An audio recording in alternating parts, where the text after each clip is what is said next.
going to begin, though, with breaking news concerning Arsenal. Anton, what can you tell us about the news at the bottom of our screens? Well, Arsenal are in talks with Aston Villa about a move for Ezri Konsa. Now, we believe those talks are at an advanced stage.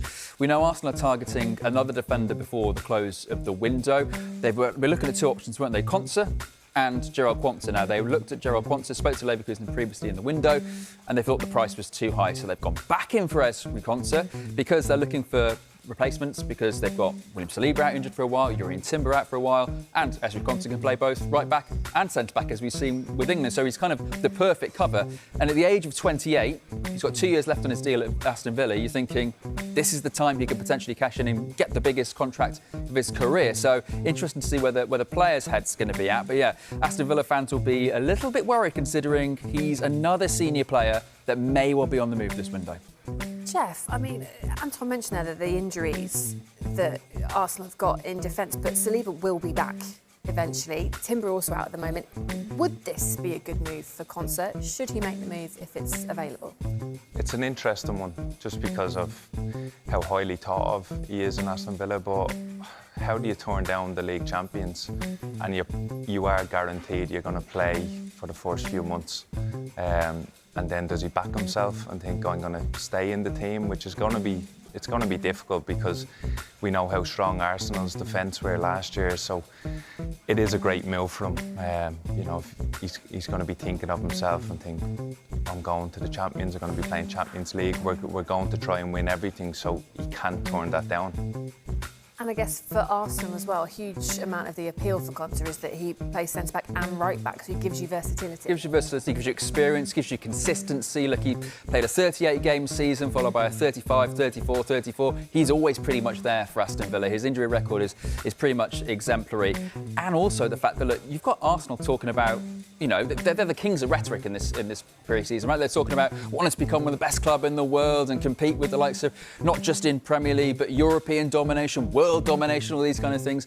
Well, that's going to be really enticing for a player like Konsa, who's journeyed through the EFL and got through Aston Villa and now sees this as potentially as a huge step. So he's probably hearing those things, getting really excited for what Jeff said, getting to compete with those kind of things. And at a time when, like I said, Villa's in a state of flux. Does he want to be the guy that's kind of the centre pin, the linchpin of the rebuild, or is he the guy that feels like it's time to move on? That's what he's got to figure out. For Villa fans, we are going to be live to Villa Park very shortly, so we'll get the perspective, or as much as we can, from the club. But this is going to be concerning for them. They're seeing a huge amount of news involving exits from their club this week. Yeah, it's going to be really tough for them because they've done really well. They have a manager they trust in. And I suppose now they'd have to trust in who the manager's bringing in and this sort of rebuild that they're doing. And it's going to take a little bit of time, but you talk to any of the fans, they love Unai Emery, and you know they're going to have to be in for a bumpy start, I suppose. We will be live, as I mentioned, to Villa Park at this hour, so don't go anywhere. We've also got the Ollie Watkins move and his potential move to Saudi Arabia as well to discuss. So it's very busy in Birmingham. Let's turn our attention, though, to Manchester United for the moment, because they've made their move now for Brighton midfielder Carlos Baleba.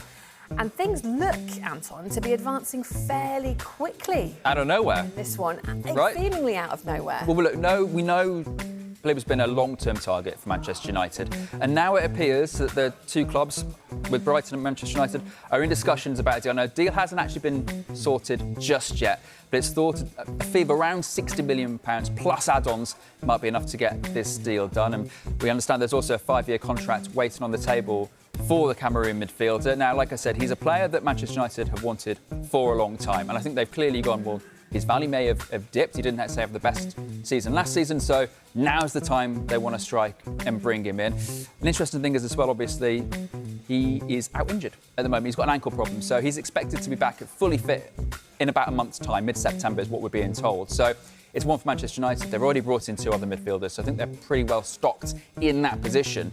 So I think they're just feeling the fact that, look, there's a target available. We've wanted him for ages.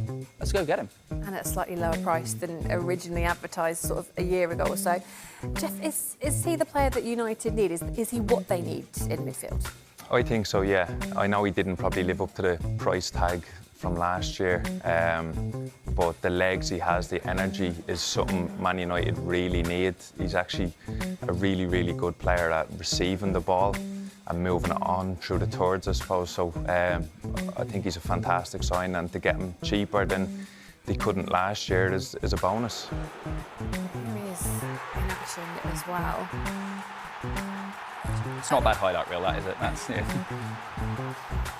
Just superb as well, isn't he? When you look at the drop in valuation for him as well, Anton, just give us, because we've mentioned it, but what are the figures we're talking about, and what have the changes been, really? I mean, you look at that and you can see why they want him, but there has been a drop in form. United wanted him 2 years ago, a year ago, and they were quoted £100 million, and at the time, Manchester United said, no, that's too much. We haven't got that money. We want to spend it on other positions.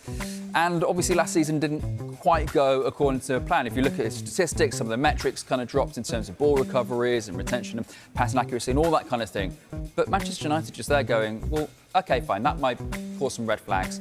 But that's also caused his market value to drop by what, 35, 40%? That's staggering in a year. So if you believe in your scouting system and you believe in the player that you've been tracking for the last 3 years, well, that's the time you go and get him, right? And I'm sure some United fans will be going, hang on a minute, where's our left back and our centre back? But I think United are just going, there's an opportunity here to get a player that we believe we can mould into whatever we want him to be. Don't write him off on 1 year, which didn't quite go according to plan. We think we can get someone out of it. I was about to be really impressed with your percentages working out there in your maths, and realise actually when you go from 100 million down, that's really simple. That's my kind of maths. Yeah, I take it back. It's my kind of maths too, but I still struggled. And Jeff, what else, or who else do United need this summer?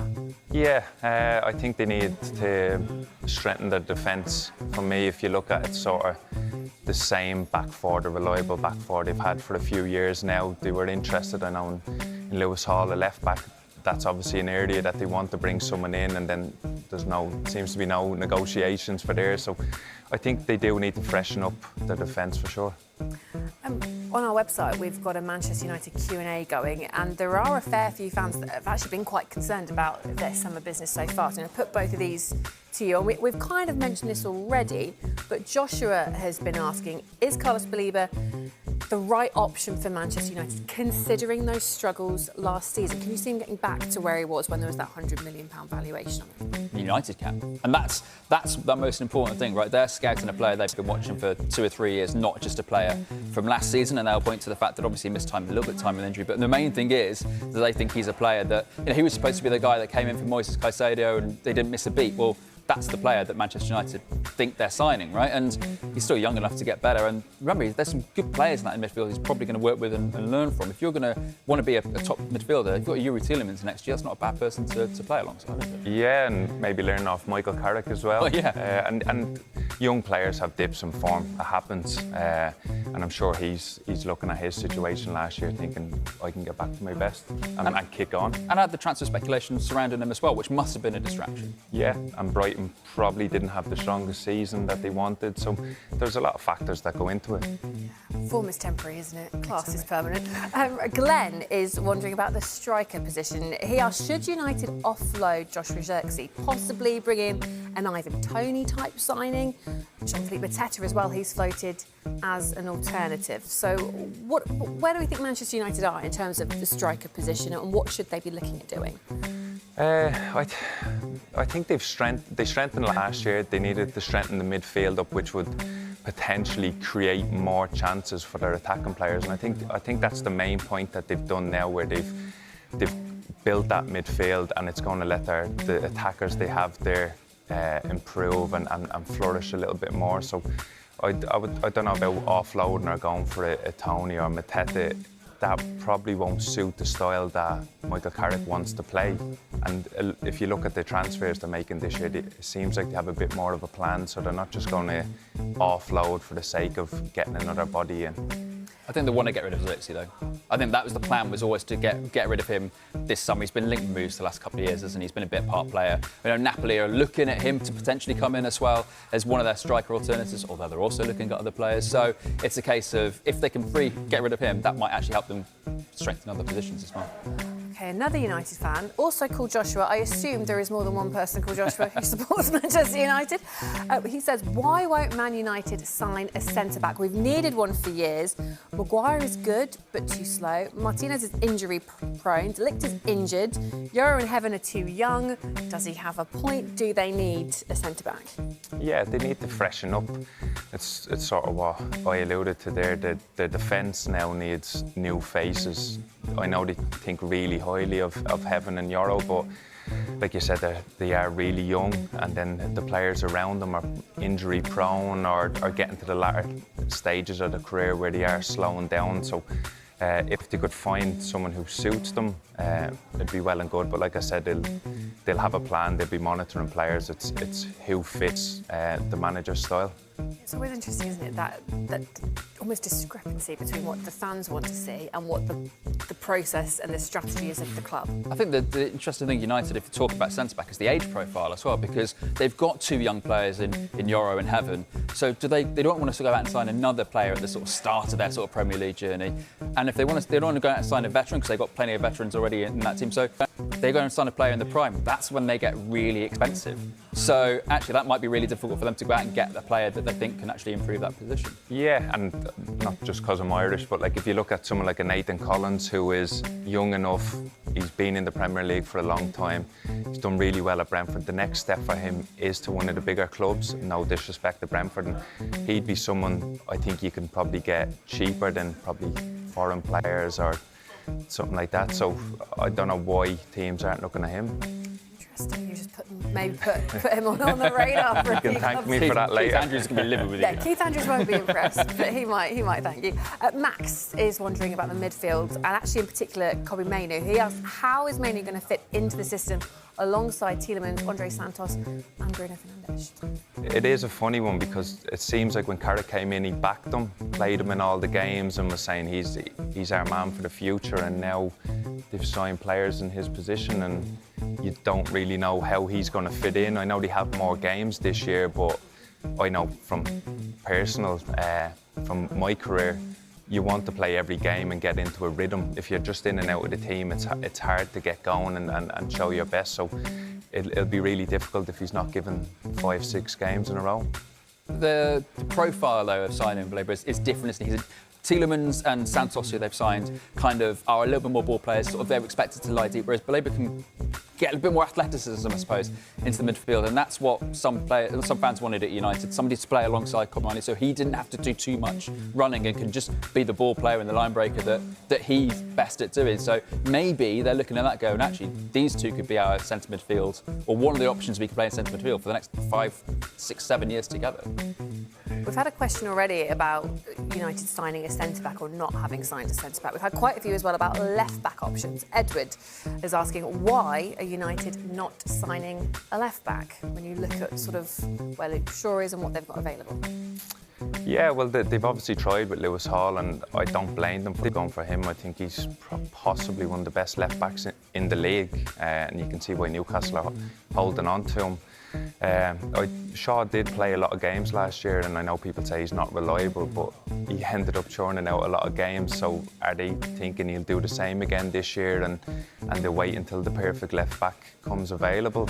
That might be what they're thinking. Anything to add? No, Man United? I just think they've been quoted prices that they don't want to pay a left back as well. They wanted Lewis Hall. Newcastle said we've already sold some players, so no, unless you offer us silly money. And United don't have silly money at the moment, so they're probably just going to wait to the market, sort of when clubs have made their decisions on some players and make a move then. But I can't see them get on some players. Signing a left-sided defender, I really can't.